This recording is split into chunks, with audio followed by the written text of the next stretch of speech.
Hola queridos estudiantes, esperando se encuentren muy bien ustedes y sus familias, pues vamos a abordar en este video 3 temáticas que tienen relación con el método de la fenomenología. Iniciaremos con la temática del feminismo, posteriormente con la narrativa testimonial y finalmente abordaremos una técnica conocida como grupos focales. Iniciando con el tema del feminismo, como una forma de aplicación muy particular de la fenomenología o del método fenomenológico, pues nos propone el autor pues historizar un poco el devenir del feminismo y realmente pues su injerencia y su defensa que hay pues en el campo de la investigación al respecto. El feminismo es un movimiento que lleva por lo menos más de 2 siglos en la historia de la humanidad, en donde diversas mujeres ilustres fueron dando cuenta de la desigualdad que ellas vivían en sus sociedades. Estamos hablando más o menos de mediados finales del siglo XVIII, cuando se empieza a denunciar una serie de aspectos de desigualdad y empieza pues esta lucha de las mujeres para hacerse notar, para hacer visibles diversas problemáticas y situaciones en las que nos encontrábamos inmersas. Una de las principales tuvo que ver con ser reconocidas dentro de la ciudadanía como ciudadanas, y esto pues ejercido a partir del derecho a voto. Sobra decir que para aquellos años, en aquellos siglos, la mujer era equiparada como un infante, como alguien desproveído, desposeída, realmente de una inteligencia, de una cognición y de una posibilidad de ser autónomo, como era el caso de los varones. Entonces, desde esas primeras luchas a la actualidad, pues claro que a nuestra actualidad hay un margen impresionante de logros en donde las mujeres hemos conseguido históricamente ser visibles en la sociedad, en una mayor igualdad de derechos y de oportunidades para podernos desarrollar como personas íntegras que somos. Sin embargo, aún hoy día, con todos los logros que el movimiento feminista ha tenido, todavía, lamentablemente, no podemos hablar de condiciones de igualdad entre hombres y mujeres, aún en sociedades occidentalizadas como la nuestra. Otro de los aspectos, o que será en el que mayor interés y énfasis quiero abordar en este video, tiene que ver con el acceso a la educación y al conocimiento, dado que a partir de él, pues es de interés en el campo pues de la investigación, en el campo del conocimiento, las luchas de nuestras compañeras mujeres. La mujer no tenía derecho a ser educada. La educación era un privilegio de los varones.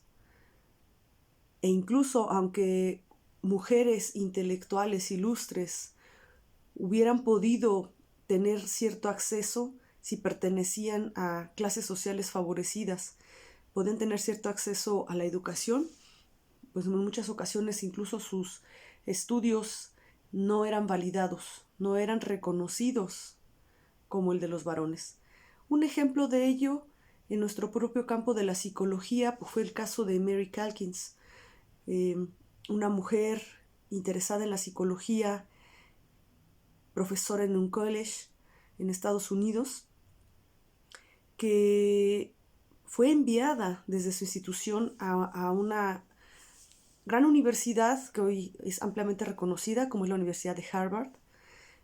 Fue enviada a esta universidad para aprender cómo se estaban trabajando los novedosos laboratorios de psicología. Y ella es enviada a Harvard y estudia con nada menos que con William James, un hombre famoso en nuestra disciplina por ser conocido como el padre del funcionalismo. William James fue su profesor, junto con otro gran intelectual de la época, un alemán llamado Müstenberg. Y bueno, a pesar de que ellos reconocían y reconocieron la gran valía de esta estudiante, no enfrentaron cosas menores. El hecho de la presencia de Mary Calkins en la Universidad de Harvard. El primer obstáculo con el que ella se tuvo que enfrentar fueron sus propios compañeros de aula, que no la querían y que se pusieron en una protesta y se negaban a entrar al aula si había una mujer dentro de la misma, como si esto fuera una gran ofensa. William James y Müstenberg no desalentaron a sus estudiantes y lo que hicieron para darle un cierto lugar a Mary Calkins fue ofrecerse para darle mejor clases particulares en la misma universidad. Y ella aceptó. Se convirtió en una estudiante muy cercana a estos grandes profesores y aprendió muy bien de ellos. Realizó estudios doctorales e incluso presentó su examen de grado doctoral. Sin embargo, la institución, a pesar de haber sido reconocido hasta ese momento como el examen más brillante presentada en la Universidad de Harvard en el área de psicología, la institución se negó a darle el título de doctora en psicología a Mary Calkins, porque esta universidad y el sistema educativo no daban reconocimientos de este tipo a mujeres. A pesar de haber sido una gran investigadora, de posteriormente haber sido electa en la Asociación Psicológica Americana y también haber sido electa como presidenta de la Asociación Filosófica Americana, Mary Calkins muere en 1930 sin jamás haber recibido el título que le daba el grado de doctora en psicología. Siendo que dos colegas de ellas, una que se formó en la Johns Hopkins, finalmente y también no sin pasar también por una buena lucha, había logrado que le fuera reconocido su grado de doctora. Me estoy refiriendo a dos investigadoras también en el campo de la psicología en esa misma sociedad americana. Pero bueno, históricamente la primera que pudo haber obtenido ese distintivo o ese título pues fue Mary Calkins y nunca fue reconocida. Todo el siglo XX ha sido una gran lucha de muchas mujeres a lo largo y ancho del mundo por ser reconocidas en sus derechos, por ser reconocidas en las necesidades que las mujeres tenemos. Y hemos tenido buenos frutos en el siglo XX de esas luchas. Uno de ellos pues, fue finalmente lograr el derecho al voto. La mayoría de las sociedades hoy día conceden este reconocimiento de ciudadanas con derecho al voto a las mujeres en sus sociedades. Nuestro país es un ejemplo de ello, ya que este derecho nosotras, desde que ya hemos nacido, ustedes, mis jóvenes estudiantes y yo en la edad que tengo, ya nacimos con ese derecho, no hemos tenido que luchar por él. Disfrutamos el fruto de las luchas de otras mujeres.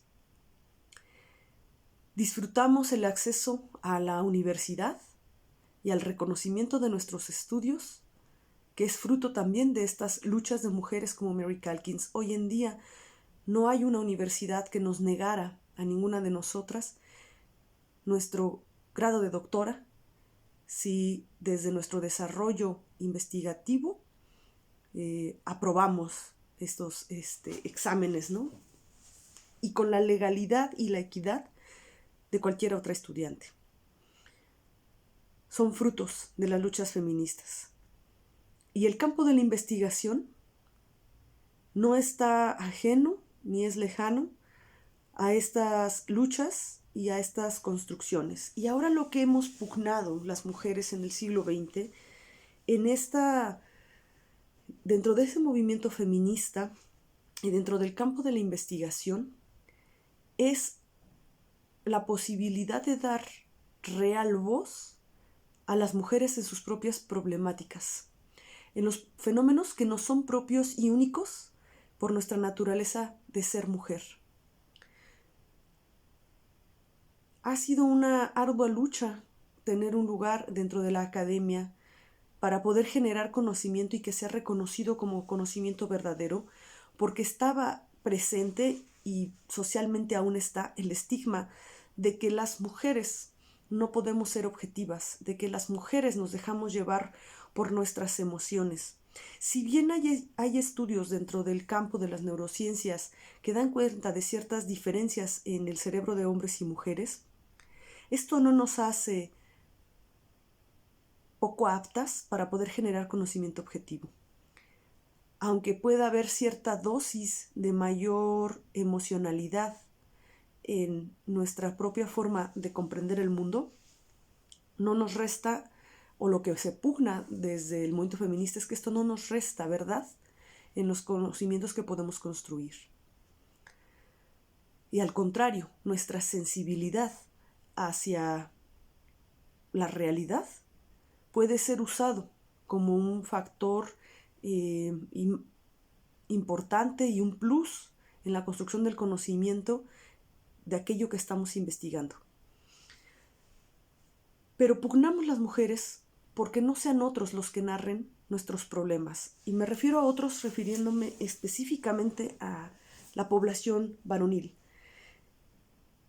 La denuncia de las mujeres investigadoras desde la postura feminista es que no hay mejor forma de comprender a la mujer que a partir de una investigadora mujer, que puede entender y empatizar los problemas propios de las mujeres.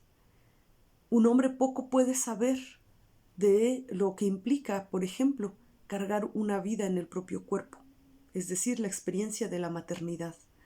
Y lo que pugna este movimiento es que seamos las propias mujeres las que investiguemos y demos cuenta y construyamos el conocimiento de aquellos fenómenos, de aquellos vivencias que son propias en nuestro ser mujer. Que podemos dar mucho mejor cuenta por ser investigadoras de aquellos elementos que nos aquejan o nos pueden aquejar como mujeres. La crianza desde el ser madre. Los problemas en cuanto a la sexualidad que vivimos en nuestro ser mujer. Y todos estos tipos de procesos que son propios de la mujer, ya no digamos aquellos también que tienen que ver con las desigualdades sociales, aquellos aspectos en los que las mujeres aún vivimos cuestiones de opresión, cuestión de abuso, la violencia de género, que lamentablemente hoy día sigue tan presente en nuestra sociedad. Y entonces, el movimiento feminista dentro del campo de la investigación, la postura y la denuncia es: no hay nadie mejor para hablar de ello que las propias investigadoras. No es la misma posibilidad de expresión de una mujer hacia un investigador varón para hablar de sus problemáticas como mujer que de una mujer hacia una investigadora mujer. Entonces, este es uno de los elementos primordiales que se están pugnando dentro de esta postura.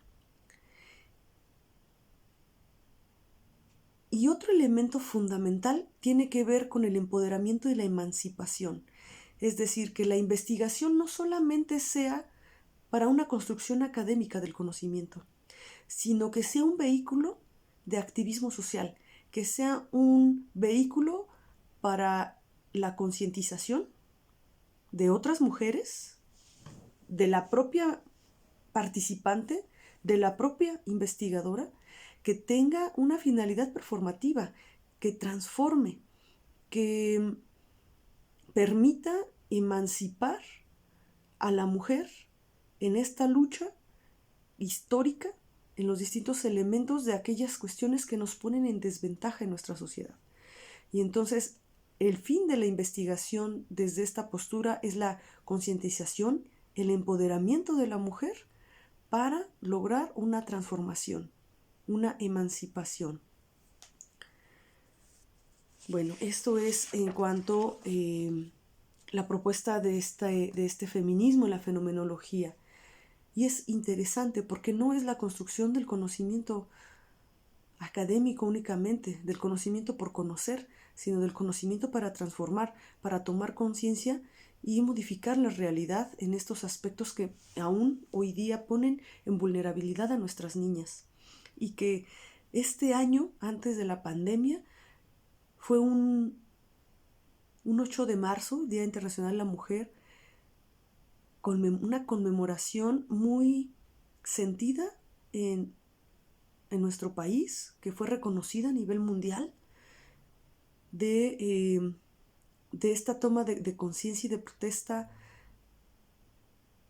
que puede ser también impulsada pues a través de este conocimiento que sigue estos fines tan plausibles y necesarios en nuestra época, en donde las mujeres, a través de la construcción de estas investigaciones y ciencia, visibilizan todas las necesidades que aún tenemos como mujeres en esta sociedad y que podemos transformar, que al diseminarse este conocimiento nos permite tomar conciencia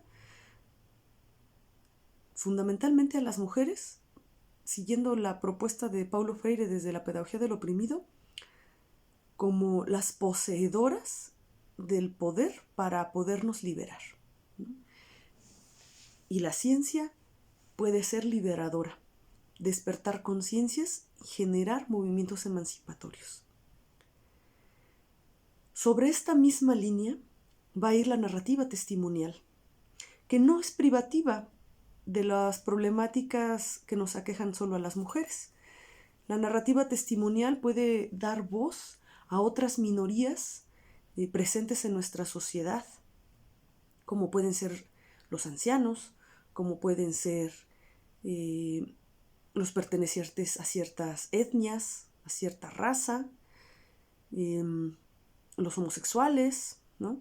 Diversas minorías que están presentes dentro de nuestra sociedad y que a través de la narrativa testimonial pueden dar cuenta de sus vivencias y de sus experiencias. La narrativa testimonial puede dar voz a aquellos analfabetas que no podrían por su propia mano escribir su historia, que han sido despojados y marginados en esta sociedad siquiera para tener una voz en ella. Y entonces la narrativa testimonial, aunque puede ser abordada desde diversos aspectos, puede ser abordada por antropólogos, puede ser abordada por periodistas, no necesariamente por investigadores, lo que sí tiene de condición es la denuncia a través del testimonio narrado de una realidad, sobre todo vivida y sentida en poblaciones marginales, en poblaciones que han sido despojadas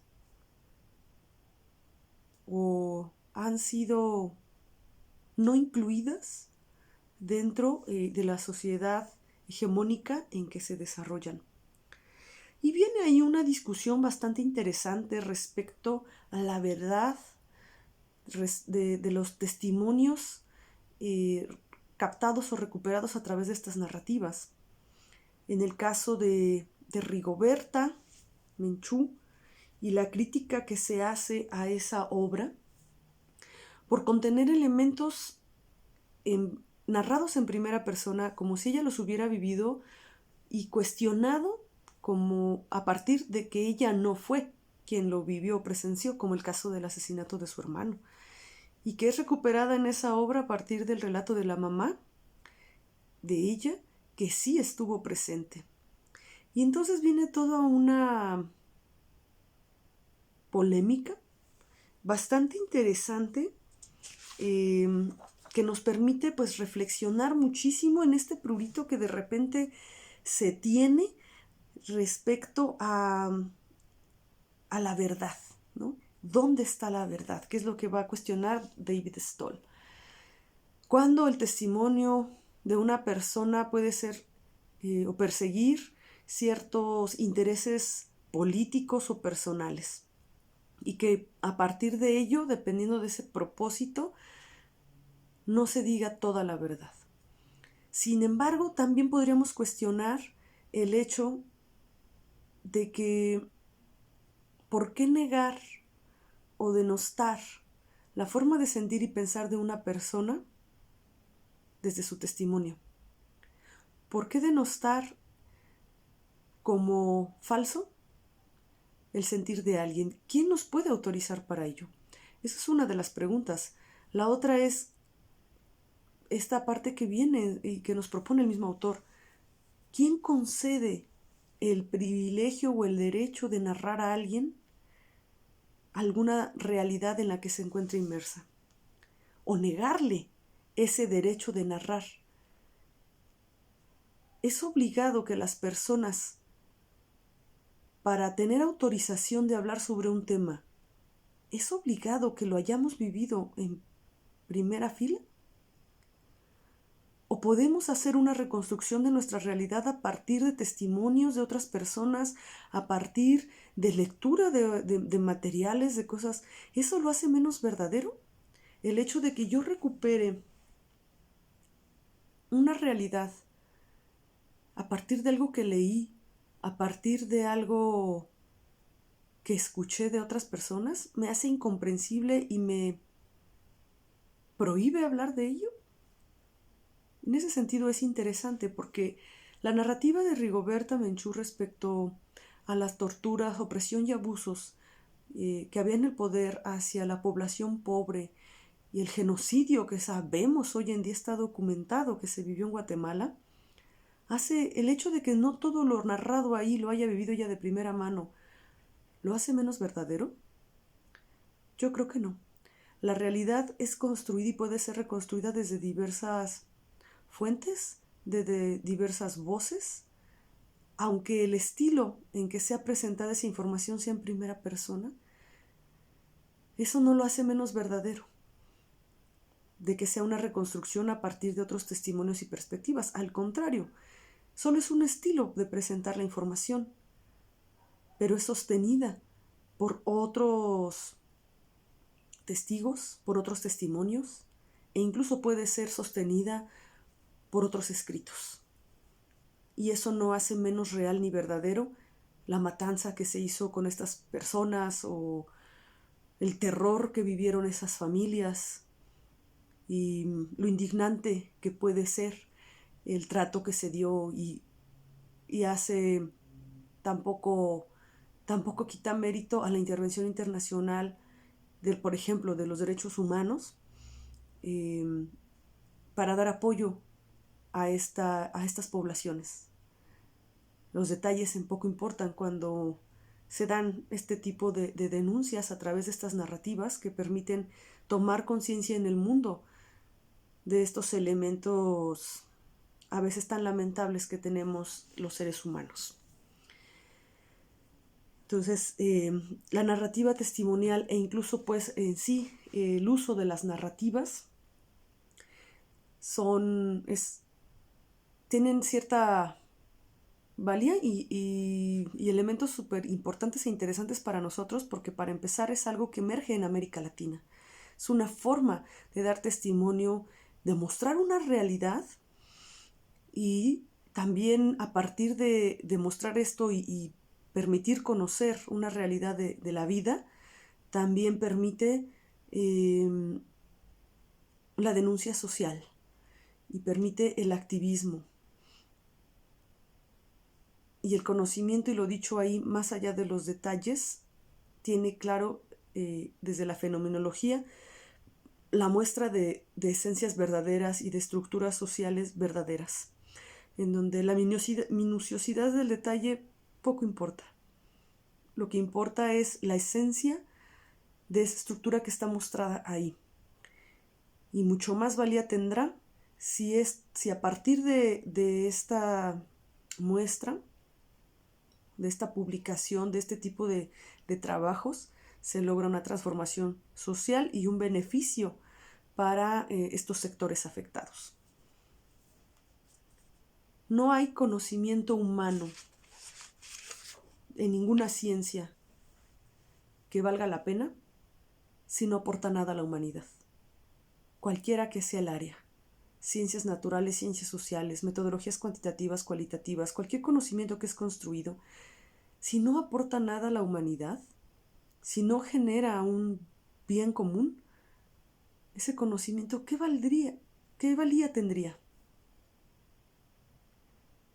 El que nos dé una mejor comprensión de ciertos fenómenos, el que permita ciertos avances en la salud y que ayude a preservar la salud en las personas y la vida, esos conocimientos son valiosos. Que nos hagan la vida más confortable, que nos hayan permitido, por ejemplo, en el campo de la ingeniería, construcciones más seguras, más resistentes.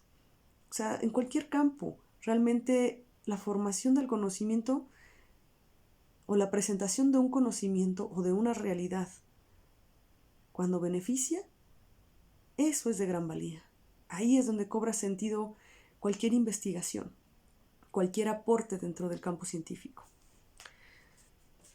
Y bueno, vamos al último apartado, el relativo a los grupos focales. Esto es una técnica que favorece los estudios fenomenológicos.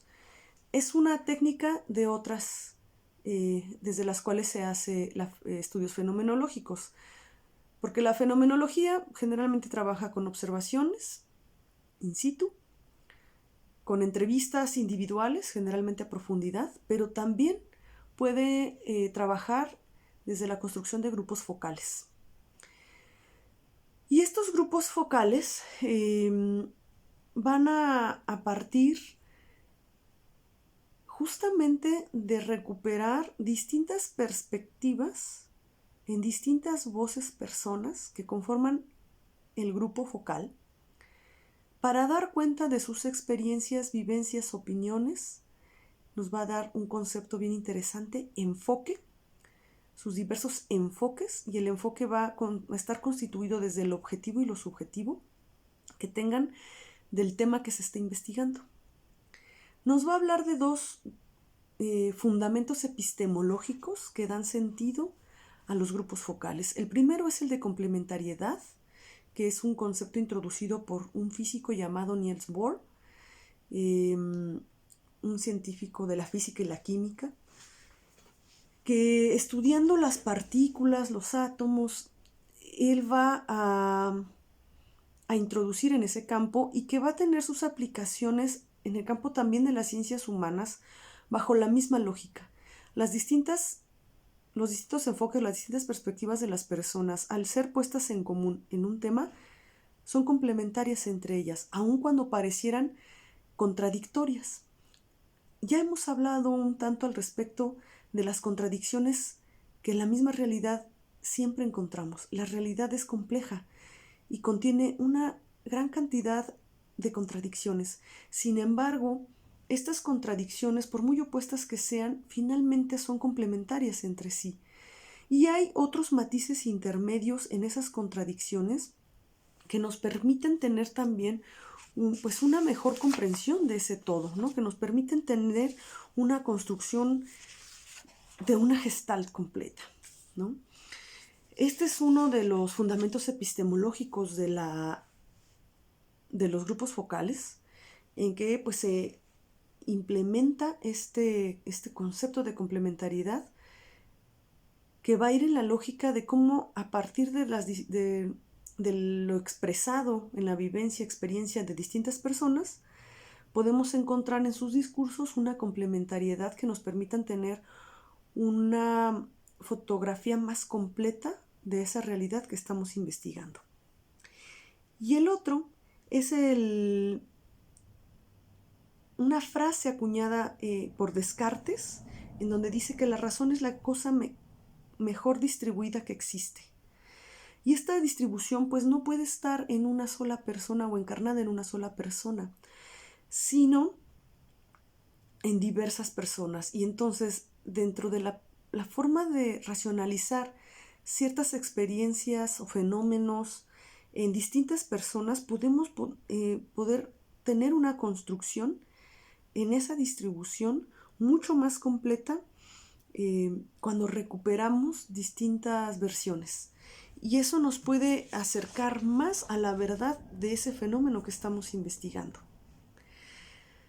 Entonces, la principal función de los grupos focales es, desde la diversidad, poder tener una fotografía ampliada sin temer a las contradicciones que podamos encontrar en las posturas de las diversas personas, en donde no hay una desestimación de ningún punto de vista, sino al contrario, es una riqueza esa diversidad y esa contradicción que debe de ser mostrada de la naturaleza de ese fenómeno que nosotros estamos investigando.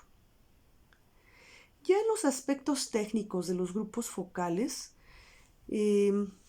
nos hacen pues ciertas recomendaciones.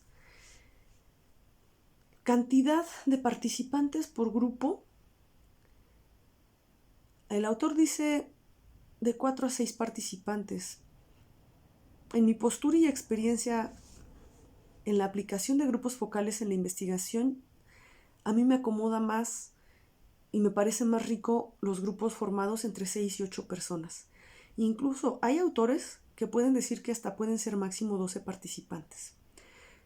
Pero enfatizo, en mi experiencia como investigadora en el empleo de esta técnica, para mí me resultó muy cómodo los grupos de 6 a 8. Son diversos, no muy grandes, es manejable, la palabra puede circular fácilmente entre las personas y hay una riqueza y diversidad en los testimonios compartidos. ¿Cuántos grupos focales debemos hacer?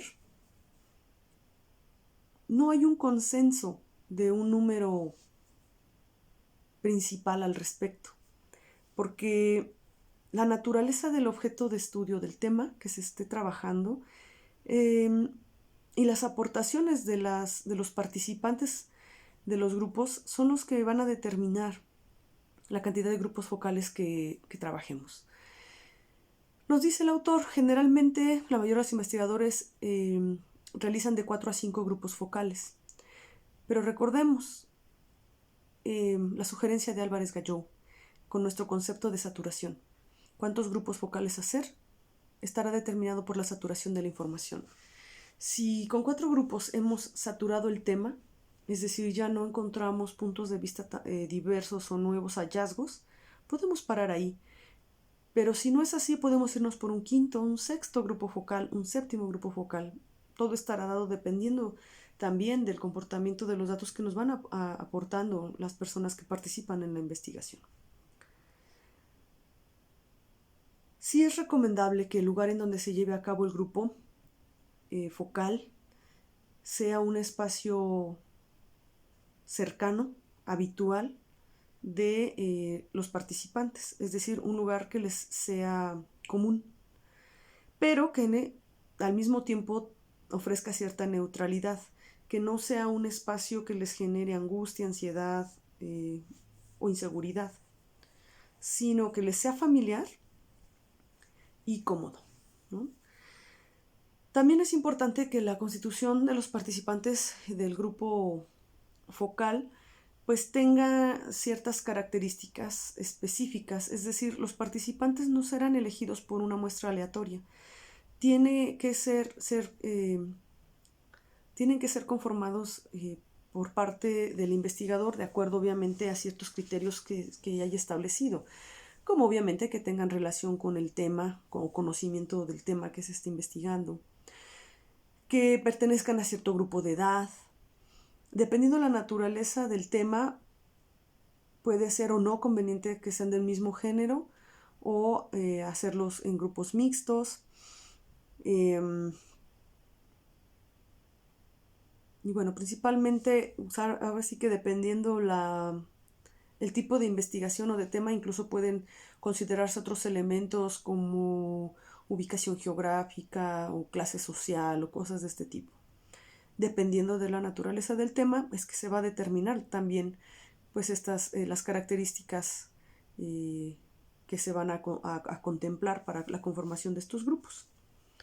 La función del investigador es nada más de ir guiando el abordaje de lo que está dicho o se está diciendo, el diálogo que se va a llevar a cabo entre los integrantes del grupo focal. Por eso se considera que la participación del investigador es mínima. Se puede hacer una guía en donde que puede ser temática o puede ser con preguntas, pocas, porque lo que se busca es que sean los propios participantes los que vayan pues reconstruyendo el tema. Esta guía lo que puede favorecer es que se aborden como elementos de interés principales de acuerdo a la naturaleza del tema que se quiere investigar y permite pues ir guiando de esa manera la discusión para que garantizar pues que estos temas sean tocados y abordados y pueden emerger claro otros más que nos van a ir mostrando los propios participantes. Entonces la función aquí del investigador pues va a ser más que nada de un moderador y nada más, ¿no? La duración pues generalmente puede ser de 1 hora, hora y media, máximo 2. No es aconsejable que se alargue por mucho tiempo porque la gente se cansa y también lo presentado, lo dicho, pues puede ir perdiendo como riqueza en información por el propio cansancio. Lo que se sugiere es que, bueno, si no se ha agotado el tema y ya se llevan 2 horas en el grupo, pues volver a citar a una siguiente sesión para continuar el tema y poder realmente conocer, ¿no?, todos los elementos de interés. Pero bueno, más o menos estos son como la duración, ¿no?, entre 1 hora, 2 horas que puede llegar a tener. En cuestiones técnicas pues se sugiere grabar video y que esta grabación de video pues se cuenten con varios aparatos para grabar dispuestos en diferentes puntos del espacio que permita pues tener una visión de 360 de todos los participantes. Colocada en distintas partes pues también permite tener una mejor audición, ¿no?, de cierto sector con un aparato y en otro sector con otro aparato, una mejor audición de la voz de cada uno de los participantes. Y bueno, pues esto sería todo de este video y pues sigan cuidándose mucho y cuidando de sus familias.